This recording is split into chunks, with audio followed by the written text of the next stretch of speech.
Hi y'all, welcome back to my channel. This is take two because I did a whole video without pressing the record button, so hopefully it's just as good.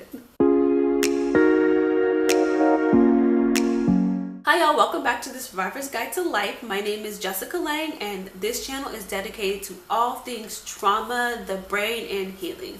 So if that's your jam, click the subscribe button below and be notified every time I upload a new video. While you're in the liking mood, go head over quickly to Instagram, follow me on Instagram. I'm trying to get to that magical 10K so I can get the swipe up feature and just have a nice connection with my YouTube videos and my Instagram so you don't have to go back and forth. I also post lots of pictures and quotes for inspiration that talk about healing and like some stuff about my life. So if you're into that, then go ahead and like and follow. Alright, shameless plug over, and let's see if this take two will be just as good as the first one. This little series inside of a series is unpacking the DSM. So in the first video within this mini series, I just briefly read over what post-traumatic stress disorder is, PTSD, according to the current edition of the DSM. So that's the Diagnostic and Statistical Manual, and it's the 5th edition as of this time, as of 2019. So this is what we mental health professionals use when we are trying to determine what's going on with somebody. So with post-traumatic stress disorder, they have different categories of symptoms, and the one I'm going to go over and unpack even further today is category E, and that's the arousal symptoms section. So I'm going to go ahead and read that for you. So this is category E. Marked alterations in arousal and reactivity associated with the traumatic event or events, beginning or worsening after the traumatic events occurred, as evidenced by 2 or more of the following. So there's 6 of them. Number 1, irritable behavior and angry outbursts with little or no provocation, typically expressed as verbal or physical aggression towards people or objects. Number 2, reckless or self-destructive behavior. 3, hypervigilance. Number 4, exaggerated startle response. Number 5, problems with concentration. And number 6, sleep disturbance, difficulty falling or staying asleep, or restless sleep. Okay, so what does all of that mean that I just read? Well, in one of the videos I did, I'll link it at the end at the end of the video so you can review it. But I talked about different states of arousal, and that's your calm, your alert, your alarm, fear, or terror. And these are just different. I mean, all of us. This is human thing related to our stress response system. So when some type of stimulation happens, we move along the arousal continuum. So when we're calm, we're feeling good, we don't have too much to worry about, thoughts are very clear, we have access to all parts of our brain, we can think clearly. When we move into the alert stage, we still have access to that top part, but we might still, it might be a little bit foggy, or we're a little bit nervous, or got like low levels of anxiety because we're at work, or what have you. Then you're moving into the alarm stage, and that's when you start to not have access to that top part. You've been triggered, something stressful happens, the stress response system kicks in. It's like, oh, there's a threat, what am I going to do?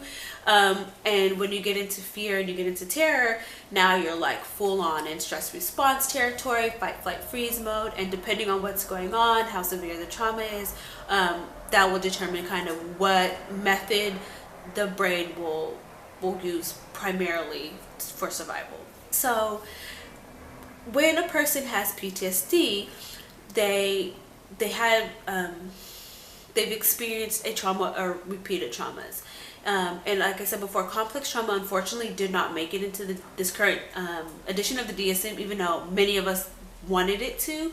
But complex trauma is those repeated traumas, whereas like PTSD, typically we look at more single incident traumas, but because there's no complex trauma official diagnosis in the DSM, we just put it all into PTSD. So even if you experience repeated traumas, like this is something you might be susceptible to experiencing. And so when your stress response system gets activated and activated and activated repeatedly because of these traumatic events, your baseline shifts. So now it's a little bit higher, or maybe it's a lot higher. So instead of typical reaction, stress happens, you go up and then you come back down. That's like the way you want things to happen. And when you don't have like a traumatic event happen, you're just dealing with stress on a day-to-day level. Like it goes up, it goes down, it goes up, it goes down. And so you go back down to your baseline. And that's the resolution. That's what you want. But when you have repeated traumas, it's like it goes up, and as it's going back down, another trauma happens, and then it goes back up again, and it's coming back down, another trauma happens. Like that's a simplistic way of describing how it goes. It's like boop, boop, boop. So now instead of you going all the way down and returning to your baseline now gets shifted, so it's a little bit higher, which means you're going to be more sensitive to stimulation in your environment that might signal a threat. And when you've had multiple threats, right, like multiple traumas, it becomes, your threats become more sensitized. So the pattern that emerges is that because you're stressed and you have the stress response system, right, and it's shifted, and you're more highly aroused. And so rather than, feeling good and going back to like a calm state, you kind of live at like this low level alert, and that's where you get hypervigilance, where you're constantly like scanning, you're looking around, your eyes are darting from here to here, you're trying to always figure out like, where's this threat, where's my exit, am I feeling safe? Like that's what your body is constantly feeding you and talking to you about. So that's why you get kind of like that anxiety, that feeling of anxiety that happens, that occurs all the time. Sleep gets disturbed because, again, when you're anxious, anxiety messes with your sleep cycle. Like you can't turn your brain off. But if you're also experiencing any nightmares, if you're experiencing nightmares, then of course that can also disrupt your sleep. One of the ones I see majorly, especially working with children, is irritability and problems with aggression. I mean, anybody at any age can really struggle with this, but I really like to connect that kind of the irritability and that high emotional intensity with number 2, which is reckless or self-destructive behavior. So again, and they all feed into each other. Like when you read through the DSM, like the different categories, right, there's also a category about kind of like how you feel about yourself. And so if you don't feel so great about yourself, right, and on top of not feeling good about yourself, you're also like highly emotional, because again, that limbic system is being triggered and being activated quite frequently as part of the stress response system. And so you're highly emotional, and you don't want to feel that way, right? Like you don't want to feel so angry, or you don't want to feel so depressed, or you don't want to feel so sad. And so you start trying to do things to get rid of that feeling, because that feeling is just so painful. And so that might be like, alcohol abuse, or, marijuana abuse. Yes, you can be addicted to marijuana. You can comment all you want to about how you can't be, but you can be addicted to marijuana. And we're going to start seeing a lot more of the results of like cannabis being legalized. Like we're going to start seeing some of the effects of that, I think, as we start doing more studies. But this is not a video about that. You can be addicted to anything: food, the media, video games, anything that kind of messes with those neurotransmitters, like the dopamine and the serotonin, like any of that stuff. And it's again, like I talked about in early videos about the brain and how things get paired together. So you're trying to get rid of these feelings, you're trying to numb it out, you're feeling really bad, and so you're using these other mechanisms to get rid of those feelings. And now rather than like learning how to deal with the feelings and learning how to tolerate them, because they're just that overwhelming. So then that leads to the self-destructive behavior, like overeating, like I said, substance abuse. A big one is risky sex. Sex is not a bad thing. Sex is amazing, and everybody should be having good, safe, healthy sex. When you're going out and you're sleeping with random partners, you don't know their names, you don't know, you're not using protection, you don't feel good about what you're doing. Like that's an example of self-destructive behavior. That happens, that's tied into like that emotional fragility piece that happens with PTSD. So if these are things that you're really struggling with, I really urge you to work with a therapist, because when you have repeated traumas, especially when you're talking about PTSD, they're at the hands of somebody that you trusted or you cared about, whether it was when you're a child or when you're an adult, it doesn't matter. Another human hurt you. And so your brain has now paired people with like something that's scary or threatening, and you have to begin to unpack that and unlearn that and unpair those things. And that can be done in a healthy, supportive, safe relationship with a good qualified mental health professional who can help you learn to trust again, who can help you with beginning to feel those feelings that you're trying to not feel, to learn new tools and new skills to slow yourself down, right?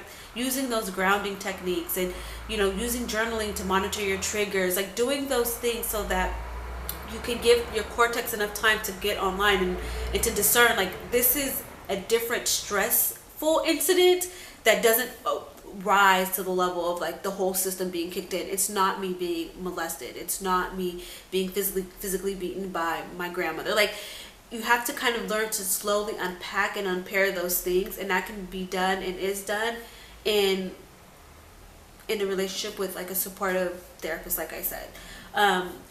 Going along with that, especially if you're a sexual abuse survivor, doing something like trauma sensitive yoga or trauma sensitive massage, where you're learning to get